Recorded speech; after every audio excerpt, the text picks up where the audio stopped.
பிஸ்மில்லாஹிர்ரஹ்மானிர்ரஹீம். அரவாணிகள் யார்? ஆண் பெண் என இரண்டு இனத்தைத்தான் இறைவன் படைத்திருக்கின்றான் என்றால் அரவாணிகள் யார்?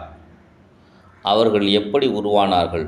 அவர்கள் இறைப்படைப்பு இல்லையா என்ற எண்ணங்கள் உங்களில் தோன்றலாம். அவர்களும் இறைவனால் படைக்கப்பட்ட மனிதர்கள்தாம். இவர்கள் மனித இனத்தின் மூன்றாவது இனம் அல்ல. இவர்களை ஆண் அல்லது பெண்ணாகத்தான் கணிக்க வேண்டும் என்பது இஸ்லாம் மற்றும் மருத்துவ விஞ்ஞானிகளின் கருத்தாகும். ஆண் உறுப்பு இருப்பவரை ஆணாகவும் பெண் உறுப்பு இருப்பவரை பெண்ணாகவும் கருத வேண்டும். இவ்விரு உறுப்புமே ஒருவருக்கு இருந்தால் அவர் எந்த உறுப்பு மூலமாக சிறுநீர் கழிக்கின்றாரோ அந்த உறுப்புக்குரிய இனமாக அவரை கருத வேண்டும் என இஸ்லாம் கூறுகிறது.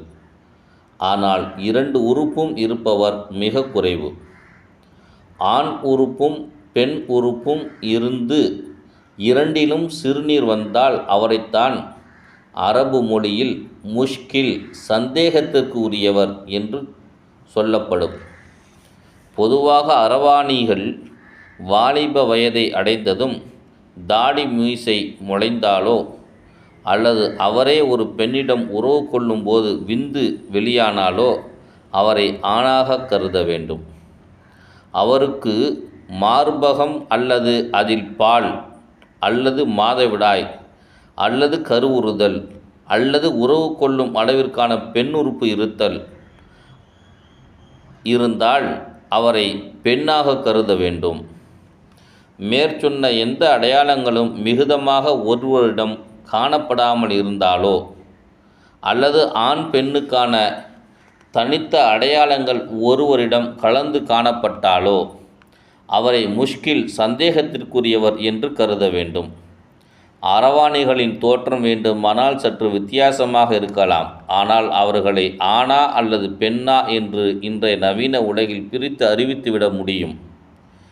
ஆண்களுக்கு உடலில் ஒரு வகையான ஹார்மோன் சுரக்கிறது.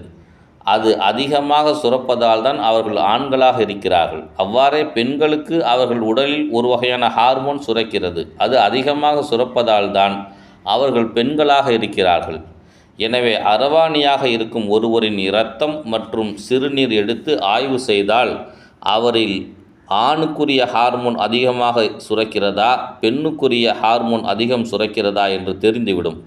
ஆகவே அவர்களில் எது மிகைத்து காணப்படுகிறதோ அவர்கள் அந்த இனமாக கருதப்படுவார்கள்.